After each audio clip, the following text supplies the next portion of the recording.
예, 전도서에서 가장 많이 나오는 단어 중에 하나가 헛되다는 것입니다. 제가 전에 이제 계속 헛되다 하니까 이게 아무것도 하지 말라처럼 들리는 것 같아요. 그래서 우리 다음 세대 분들은 이거를 오독해서 공부하지 말란다, 신난다, 아싸 뭐 이렇게 해석을 하시는 분들도 계신 것 같아요. 근데 오히려 아무것도 하지 말라는 것이 아니라 한평생 하나님께서 주신 삶을 즐기라는 메시지를 계속 전달했습니다. 그런데 세상이 주는 즐거움이 아니라 하나님께서 주신 즐거운 삶이 있다는 것입니다. 오히려 세상이 주는 즐거움은 헛되다는 것이죠. 그러면 즐거운 인생을 살아야 되는데 어떻게 하면 즐거운 인생을 살아야 되는가? 선택을 잘해야 된다는 얘기가 오늘 전도서 4장 이야기입니다. 선택을 잘해야 된다. 누가 이런 얘기 하죠. B와 D 사이에는 C가 있다. 알파벳 B와 D 사이에는 C가 있잖아요. 이때 B는 버스, 출생, D는 데스, 죽음. 태어남과 죽음 사이에는 C가 있는데 C는 초이스, 선택이라는 거죠. 출생에서 죽을 때까지 인생 내내 하는 것이 선택입니다. 선택. 아침에 뭘 먹지? 점심 때 뭐 먹을까? 어디 놀러 갈지? 이거 정해야 됩니다. 그쵸? 이거 되게 중요한 정하는 거죠. 그리고 이제 입시를 얼마 안 놨던 사람 같은 경우는 어느 학교 가지? 어느 전공을 하지? 이거 되게 신경 쓰이는 부분들입니다. 이제 졸업을 하면 어떤 직장을 얻지? 그리고 또 지나면 누구랑 연애하지? 결혼해야 될지 말아야 될지? 그리고 나중에 어디서 살지? 어느 집을 구하지? 뭐 이런 것들. 그러니까 태어나서 죽을 때까지 계속 맨날 선택하는 작업들이 일생의 이야기입니다.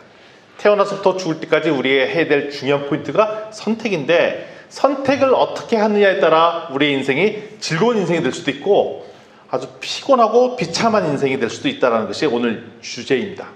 선택을 잘하면요, 6절에 나와 있듯이 평온한 삶을 살 수가 있습니다. 마음이 평온하죠.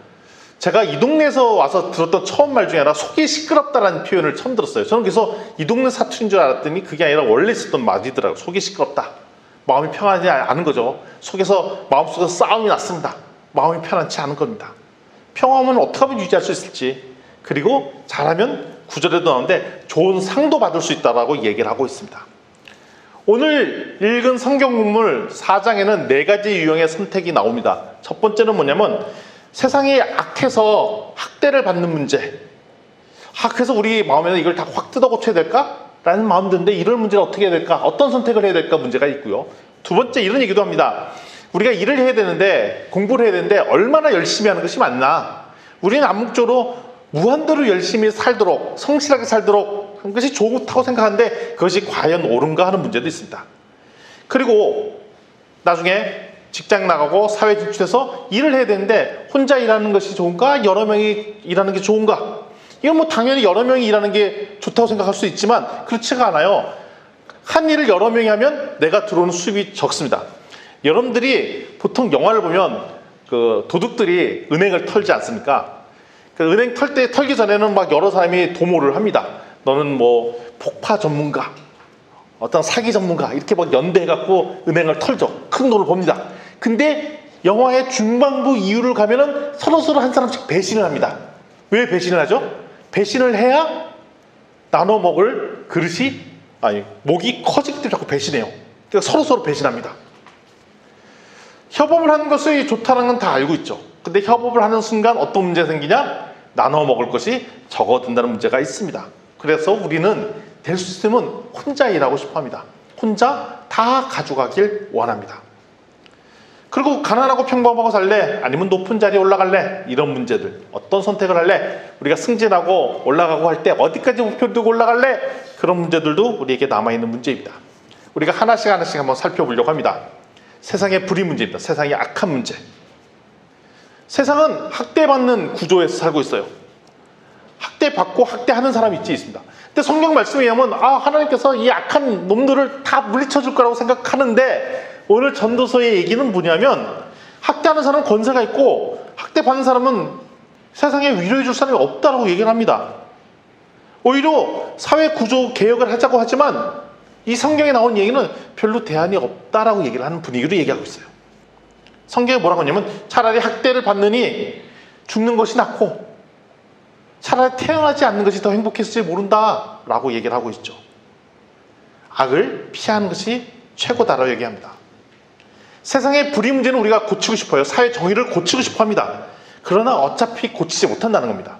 고친다고 노력을 해봐야, 좋은 시스템을 만들어 봐야 대통령이, 리더가 또 이상한 사람이 되면은 세상의 시스템은 무너지게 돼 있고, 아무리 좋은 시스템을 갖췄다 하더라도 코로나와 이런 여러 가지 시스템을 만날 때 갑자기 잘 돼 있는 체제가 무너지기도 합니다. 대표적으로 무너지고 있는 나라를 보면은 옆에 일본, 코로나 또 얼마 전에 있었던 원전 사건 이런 것들 잘 다루지 못하니까 국가가, 아주 잘 나갔던 국가가 되게 힘들어져 가는 모습들을 우리가 목도하고 있습니다. 미국도 계속 코로나, 그다음에 종교 문제, 그리고 유색인종 문제, 이런 문제를 잘 감당하지 보니까 점점 시스템이 무너져 가는 것을 우리가 볼 수가 있습니다. 따라서 우리 기독교인이 정치적 영향력을 행사하는 건 되게 중요하죠. 근데 오늘 성경 말씀에 의하면 이것도 다 부질없는 짓일 가능성도 있다는 겁니다. 세상을 고쳐서 세상으로 말미암아 진정한 행복을 갖다 주는 것은 어려운 일이다라고 얘기하고 있습니다. 그럼 두 번째, 얼마나 열심히 일을 해야 되는가? 첫 번째 유형의 사람이 있습니다. 전도서 4장 4절, 우리 한 목소리로 한번 읽어보겠습니다. 4장 4절 좀 화면에 띄워주시면 좋겠습니다. 시작. 내가 또 본즉 사람이 모든 수고와 모든 재주로 말미암아 이웃에게 시기를 받으니 이것도 헛되어 바람을 잡는 것이로다. 여기 보면 모든 수고와 모든 재주 있습니다. 나옵니다. 수고는 내가 열심히 노력했다는 거죠. 모든 노력을 다해서 열심히 해라. 네가 지금 밤낮을 다해서 일해야 되지 않냐. 제가 이제 고등학교 때 시절에 나왔던 유행어 중에 하나가 뭐냐면 사당오락이라는 말이 있었습니다. 요즘도 그 말을 쓰는지 모르겠는데, 사당오락이라는 말을 쓰나요? 요즘 고딩들 쓰나요? 안 쓰죠. 아마 목사님은 기억을 하실 거예요. 사당오락이라는 말이. 예. 4시간 자면 대학에 붙고 당, 5시간 자면 떨어진다. 사당오락이라는 말이 있었어요. 그래서 우리 고등학교 때 대학 가려면 4시간 자야 되고 5시간만 자는 순간 떨어진다는 얘기예요. 사당오락. 지금 보면 5시간도 조금 자는 건데 그렇게 자야 공부를 해야 된다는 얘기가 있었습니다. 그러니까 뭐냐면 네가 원하는 걸 얻으려면 엄청나게 큰 노력을 하지 않으면 안 된다는 게 모든 수고예요. 그리고 모든 재주는 뭐냐면 네가 받은 재능입니다. 아무리 노력을 해도 재능이 있으면 그게 상승작용해서 금방 할 수 있는데, 재능이 뛰어나지 않으면 노력은 엄청나게 하는데도 불구하고 쉽게 얻지 못할 때가 있습니다. 진짜 부러운 사람이 있죠. 머리도 되게 좋은데 막 그 재능까지 있고 막 그래요. 제가 있었던 고등학교 때 전교 2등이 있었습니다. 전교 2등이 저희 반에 있어요. 근데 얘는 수업 시간에 자. 그리고 보면 이상한 책 봐요. 고등학생들이 안 보는 뭐 니체 뭐 이런 책들 봐요. 막 봐요. 그러다가 한참 하다가 선생님이 걔를 깨워요. 선생님 왜 깨우냐? 야, 누구누구야, 내가 이걸 설명하려고 하는데 내가 설명 표현을 잘 못하는 거야. 네가 좀 대신 설명해 주라. 그럼 얘가 줄줄줄줄줄 다 설명해. 다 알고 있어. 그러니까 얘는 당연히 서울대 법대를 가고 나중에 변호사가 돼 있습니다. 천재죠, 천재. 근데 얘는 노력을 그렇게 열심히 안 하는 천재인데 워낙 아는 게 많으니까 선생님도 잘 모르는 거 헷갈리면 걔를 깨워서 물어볼 정도의 천재였어요. 근데 우리 고등학교 때 전교 1등은 그 머리도 있고 노력도 하던 친구가 전교 1등이고, 그 친구도 서울대 법대를 갔습니다. 요 2등 하던 친구는 머리는 엄청나게 뛰어났지만 노력은 덜하는 친구는 전교 2등에서 걔도 서울대 법대를 갔습니다. 제가 알죠. 아무리 노력해도 이걸 뛰어넘을 수가 없구나. 재능, 재주. 그렇죠. 타고난 재주가 있어야 요즘 올림픽도 하는데 올림픽에 나갈 수도 있는 것 같아요. 노력만 갖고는 또 안 되는 것 같아요. 그런데 네가 성공하려면 어떻게 되느냐? 노력도 해야 되지만 네가 모든 재능을 모아서 몰입을 해야 성공할 수 있다라는 것이 오늘 이야기인데, 이래 보면 어떤 결과가 나느냐? 얻는 것은 주변의 시기만 받는다라고 얘기하고 있습니다. 진짜 그런 것 같아요. 사돈이 잘 돼갖고, 사촌이 잘 됐고 땅을 사면 진짜 배가 아파. 그리고 아예 안 그러려고 한다는데, 우리 아는 분 중에 막 잘 된 일 있어 막 자랑을 해요. 자기 자녀 자랑을 해요. 그 처음에 들으면 어유 잘 됐습니다 하는데, 이 자랑을 좀 길게 하면 그때부터 짜증이 몰려와. 아주 그만 좀 하지. 그러면 만날 때부터 그 얘기 또 해. 우리 애가 어떻고 얘기하면 그럼 화딱지가 확 나. 물론 그 집안이 잘 되는 건 제가 바라는 바이긴 하지만 내 심리에 그것도 너무 과다하게 잘 되고, 반면 내가 나는 잘 안 되는 것 같은데 얘가 너무 잘 된, 다른 집 애들 잘 되는 것 같으면 그것도 맨 처음엔 좋다가 칭찬해 주고 잘 됐습니다라고 했지만 시간이 지나면 화가 나요. 화가 나. 근데 성경에 그렇게 적혀 있어요. 아무리 잘 되면 주변에 시기를 받는다. 이게 우리의 성향이에요. 남 잘 되는 꼴을 못 보는 것이 우리의 성향입니다. 어쩔 수가 없어요. 그래서 우리 청소년들, 청년들, 다음 세대분들 소셜미디어를 많이 쓰잖아요. 페이스북도 하고 인스타그램도 합니다. 맛있는 거 먹죠. 그래서 사진 찍기 좋은 식당을 가야 됩니다. 사진을 찍어야 됩니다. 좋은 곳을 놀러 갑니다. 뷰, 조명 되게 중요합니다. 찍습니다. 또 좋은 물건 삽니다. 이것도 올립니다. 그러면 옆에서 좋아요 눌러주죠. 좋아요 눌러주면서 속 마음은 화가 납니다. 너만 올리고 쟤는 맨날 먹고 놀기만 하나 봐. 그리고 사실 물건 사는 목적, 카페 가는 목적도 사진 찍으러 가는 목적도 사실 있습니다. 어쩌면 그게 90% 이상일지도 몰라요. 그런데 좋아요는 눌러줬고 댓글은 달았지만 속마음은 아이고 지만 놀러 가나? 아이고 지만 맛있는 거 먹어가? 지만 좋은 옷을 입고 좋은 옷을 사나? 라고 얼마나 잘났길래 저러나? 라고 시샘을 합니다. 불편해하죠. 그래서 페이스북이나 인스타그램에 올리는 사진이 적절치 못하면 오히려 사람들의 불편함을 더 자극하게 됩니다. 결국 내가 엄청 노력해서 얻은 성과물들은 다른 사람에게는 자칫하면 시비거리가 됩니다. 내가 잘 되는 순간 다른 사람이 시비할 거리가 될 가능성이 있습니다. 근데 오늘 성경에는 그래 네가 열심히 노력하고 재능이 좋아서 얻었던 성과물의 대부분은 별 의미가 없이 다른 사람의 시기거리만 촉발하는 헛된 바람을 잡은 꼴과 비슷하다라고 얘기를 하고 있습니다. 두 번째 유형의 사람이 있습니다. 4장 5절 말씀을 한번 읽어보도록 하겠습니다. 한 목소리로 읽겠습니다. 아직 4장 5절 좀 펴주세요. 시작. 우매자는 팔짱을 끼고 있으면서 자기 몸만 흉내는 도다. 우매자, 바보 같은 사람이라고 되어 있습니다. 팔짱을 끼고 있으면서, 이게 뭐냐면 아무것도 안 하는 겁니다. 나는 아무것도 안 합니다. 아무것도 안 하는 게으른 사람을 여기 나오는 우매자의 팔짱을 끼고 있는 장면입니다. 유해진 씨 광고가 있죠. 아무것도 안 하고 싶다. 이미 아무것도 안 하고 있지만 더 격렬하게 아무것도 안 하고 싶다라는 광고 멘트가 있습니다. 그러니까 격렬하게 아무것도 안 하고 싶다는 거예요. 이 광고 되게 사람들의 어필을 하고 있는 광고 중에 하나이죠. 이런 광고의 특징은 하도 열심히 살 수밖에 없는 세상이기 때문에 이걸 대항하기 위한 반대 유형의 광고일 수 있습니다. 이제 너무 세상을 나르고 열심히 살려고 자꾸 뭐 하는데 나 그렇게 살고 싶지 않다. 나 격렬하게 아무것도 안 하고 싶다. 라는 게 유해진 씨의 광고의 멘트인데, 반대로 게으른 사람은 다른 사람에게 대해서는 아무런 관심이 없습니다. 모든 문제가 자기 중심으로 나만의 문제로 몰입해 들어갑니다. 왜냐하면 다른 사람한테 관심 드는 것도 귀찮아하기 때문에 그렇습니다. 몸 유지하는 것도 귀찮아합니다. 그래서 자기 문제만 몰입을 하죠. 귀찮아하면서. 그리고 시간의 대부분을 그냥 허비합니다. 누워서 뒹굴뒹굴 하면서 유튜브 보고 인스타 하면서 소셜미디어로 댓글 달고 소통하고 채팅하고, 그리고 자다 깨다 유튜브 보고 또 자고 깨고, 그리고 격렬하게 아무것도 안 하고 싶다. 한 것도 쓰면서 세상 사는 게 너무 피곤해 막 이런 얘기를 하죠. 사실 한 것도 아무것도 없는데.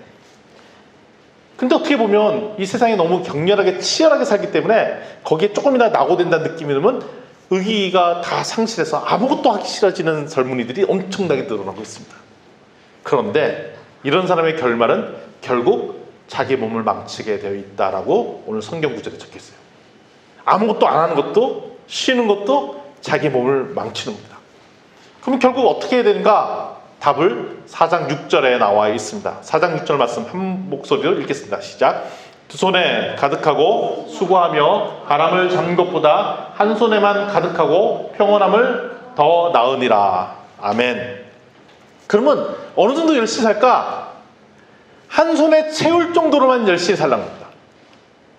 그러니까 양손 채우고 끝까지 내 모든 노력과 모든 수료고와 모든 재능을 다 맞춰서 내가 얻어낼 것을 다 얻어내는 게 아니라 한 손만으로 하는 거, 한 손만으로 하는 정도로만 하는 거죠. 한 손만으로 얻을 수 있는 정도로만 하는 겁니다. 최고 노력을 하지 말라는 겁니다. 모든 재능을 다 몰아붙지 말라는 겁니다. 한 손만 가지고 하는 정도로만 합니다. 적당한 수준으로 적절하게만 열심히 하라는 겁니다. 어느 정도 쓸 정도? 한 손에 채울 정도로만. 근데 이거 어떻게 하려면 이렇게 살 수 있냐? 지출을 줄이지 않으면, 많이 벌지 않으면 이렇게 가능합니다. 우리가 많이 쓰기 때문에 많이 벌어야 되는 것도 있죠. 내가 왜 바쁜가를 봤더니 우리 씀씀이가 너무 많은 경우가 있습니다. 애들 학교 보내야죠. 저 같은 경우는 책임져야 될 가족 수도 엄청 많습니다. 이왕 이렇게 된 거 자꾸 보니까 교육도 더 잘 시키고 싶고 더 먹이고 싶고 좋은 데 가고 싶어요. 그러니까 더 많이 벌어야 됩니다. 그러니까 더 바빠요.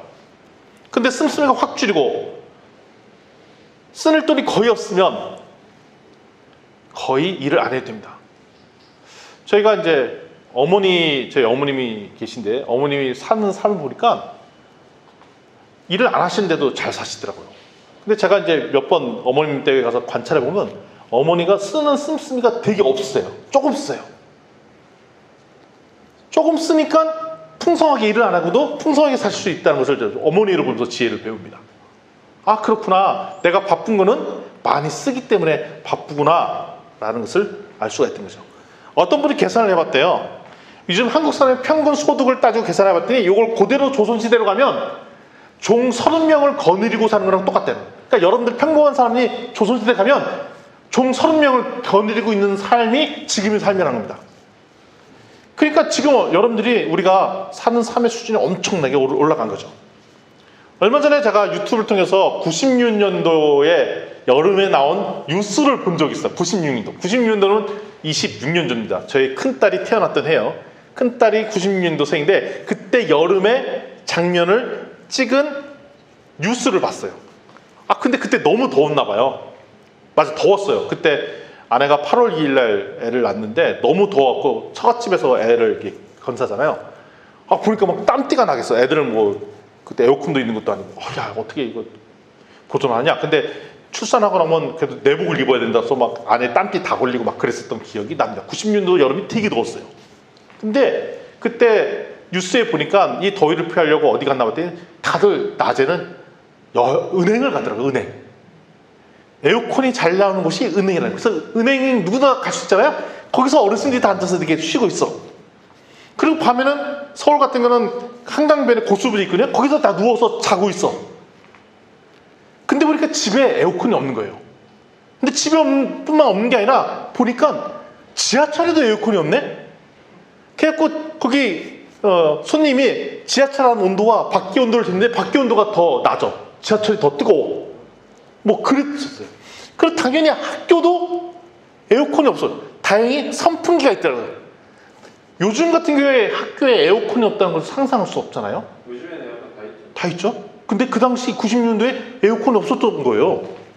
그러니까 당연히 학교에도 없었고 지하철에도 없으니 집에 에어컨 있는 집은 거의 없었죠. 그러니까 사람들이 어디 가냐? 낮에는 은행, 밤에는 고수부지 한강변에 가 있었던 장면들이 나왔습니다. 근데 인터뷰 나온 사람들을 이렇게 보니까 별로 이렇게 힘든 표정이 아니에요. 다 그러려니 하고 살고 있더라고요. 제가 90년도는 직장 다니던 시대들인데 TV를 보니까 그렇지 제가 기억으로는 아, 진짜 그때 그랬나? 라는 생각이 들어요. 제가 그랬나 하는 생각이 들었다는 얘기는 제가 그 당시에 살았음에도 불구하고 그게 별로 힘들지 않았다는 것입니다. 지금은 제가 상황이 달라졌기 때문에 집에 에어컨이 없고 어디 가는데 에어컨이 없고 이런 사람들을 사는 것은 상상도 못하지만 당연히 90년도만 해도 모든 사람이 그렇게 살았기 때문에 그게 힘든지를 몰랐다는 것입니다. 적당하게 일하려면 저희 씀씀이가 적어져야 삶이 편안하게 살 수 있다는 것이 기본 용어입니다. 적당하게 일해야 주님과 함께 평안한 삶을 살 수가 있습니다. 결국 이 경쟁하게 된 출발점은 질투에서 나오고 시기에서 나오는 겁니다. 우리는 엄청난 노력을 해서 살 것도 아니고 그렇다고 게으르게 살아도 안 됩니다. 한 손만 노력하고 얻을 손으로만 살아야 되고 그때 평안함을 추구할 수 있습니다. 적게 가지고도 평안하게 사는 것, 많이 가지려고 경쟁적으로 살지 않는 것. 많이 살면 일하면 일할수록 부가 축적되잖아요. 그럼 부가 축적되면 자유가 더 많아질 것 같은데 그 부를 관리하려고 더 바빠지게 됩니다. 더 바빠지게 되죠. 그래서 출발이 내 욕심, 더 많이 얻으려고 하는 것도 출발해서 그것 때문에 노력을 하게 되고, 그러면서 내 삶이 당연하게 누려야 된다고 생각하고 이것 때문에 우리를 바쁘게 하고 괴롭게 만든다는 것입니다. 과도하게 경쟁하면요, 주변 사람들도 다 경쟁자라고 느껴지기 때문에 연대하거나 협력하기 어려워집니다. 그러니까 그것이 결국 우리한테 이롭게 안 되고요, 그것이 말미암아 공동체를 파괴하게 됩니다. 반면에 게으름은 자기 몸을 스스로 파괴하는 것이기 때문에 그것도 지향하게 돼서 빈곤하게 되기 때문에 그것도 막아야 됩니다. 극도의 경쟁심은 공동체를 파괴하고 약간의 성취와 근심 없이 사는 것들의 삶이 더 풍족하다는 것을 잊지 말았으면 좋겠습니다. 아멘. 그러면 세 번째, 어떻게 하면 적당하게 일을 하면서 살 수 있을까? 그 원칙 중에 하나가 함께 일을 하는 것입니다. 혼자 일할까 아니면 함께 일할까의 답은 항상 함께 일하는 것이 답입니다. 전도서 4장 8절 말씀 읽어보겠습니다. 전도서 4장 8절, 화면에 시작. 어떤 사람은 아들도 없고 형제도 없이 홀로 있으나 그의 모든 수고에는 끝이 없도다. 또 비록 그의 눈은 부유를 족하게 여기지 아니하면서 이르기를 내가 누구를 위하여는 이같이 수고하고 나를 위하여서는 행복을 누리지 못하게 하는가 하여도 이것도 헛되어 불행한 노고로다. 아멘. 우리가 자녀들, 저도 이제 세 딸을 키우고 있지만 자녀들 공부시킬 때 주로 하는 말이 이럽니다. 내가 나 잘 되자고 공부시킨 거 아니다. 너 잘 되려고 공부하는 거야. 네가 나중에 크게 되려면 그래서 공부하는 거지. 네가 공부한다고 네가 나한테 돈 되는 게 하나도 없다. 너를 위해서 시키는 거지. 왜 나를 위해서 공부하는 거 아니야. 너를 위해서 하는 거야 라고 하고 얘기해. 잘 봐. 내가 나중에 크고 성인 되면 아빠 엄마랑 헤어지게 되고 네가 나중에 독립적인 삶을 될 텐데, 네가 아빠 엄마랑 있는 동안 얻어갈 수 있는 것이 이 교육적 혜택이야. 그러니까 이걸 마음껏 누려. 그러니까 네가 지금 공부해야 돼. 그래야 네가 세상에서 성공할 수 있어. 행복할 수 있어. 그러니까 네가 딴 거 생각하지 말고 공부 열심히 하고 학원도 다니고 그래서 뭐라도 좀 자꾸 배워. 이런 얘기를 하죠. 저도 이런 얘기를 했던 기억들이 있습니다. 목사님 가족은 그런 얘기를 안 할 것 같은데, 찬미도 그런 얘기를 들었는지 아닌지는 제가 모르겠습니다. 예, 안 들었다고 합니다. 예, 훌륭한 가정입니다. 근데 이런 얘기는 학창시절 때문에 어느 데서도 동일하게 들어요. 지금 열심히 하지 않으면 노후 보장 안 되니까 지금 열심히 축적해놔야 돼, 벌어두어야 돼 라고 얘기를 합니다. 근데 잘 생각해보면 다 나를 위해서 열심히 일하고 열심히 공부한다고 하는데, 문제는 지금 내가 행복하지 않은데 도대체 언제 행복하려고 지금 열심히 공부하고 열심히 일을 하냐는 거죠. 내가 지금 마음이 무너지고 있는데, 내가 지금 행복하지 않은데, 내가 지겨워 죽겠는데 무슨 미래를 위해, 지금도 지겨운데 미래에 무슨 행복이 있다고 사느냐라는 것이 오늘 핵심입니다. 나중에 잘 될 것을 바라고 지금의 삶을 희생하는 것은 결국 헛된 일이고 불행의 시초라는 것입니다. 그러면 어떻게 했느냐? 연대를 하라고 되어 있는데요, 4장 9절부터 12절 말씀을 다시 한번 더 보도록 하겠습니다. 4장 9절부터 보겠습니다. 시작. 두 사람이 한 사람보다 나오면 그들이 수고함으로 좋은 상을 얻을 것입니다. 혹시 그들이 넘어지면 하나가 그 동물을 붙들어 일으켜리니와 홀로 있어 넘어지고 붙들어 일으킬 자가 없는 자에게는 화가 있으리라. 또 두 사람이 함께 누우면 따뜻하거니와 한 사람이면 더 어찌 따뜻하랴. 한 사람이면 패하거니와 두 사람이면 맞설 수 있나니 세 겹줄은 쉽게 끊어지지 아니하니라. 아멘. 성경에서는 기본 원칙은 경쟁하지 말라는 겁니다. 지금 올림픽 기간이라 엄청나게 경쟁하잖아요. 되게 또 포장하죠. 근데 기본적으로 성경에서는 경쟁하지 말라는 게 기본적인 원칙입니다. 혼자 하는 것이 힘드니 나눠서 하라는 겁니다. 혼자 할 수 있는 것도 나눠서 하라는 겁니다. 그래서 말씀드렸죠. 혼자 벌 수 있는 걸 둘이 나누면 당연히 뭐가 줄어요? 수입이 줄죠. 그러니까 어떻게 돼? 적게 쓰라는 겁니다. 그래서 우리 교회에서도 훈련해야 될 것 중에 하나가 일거리를 자꾸 나누는 것이 필요해요.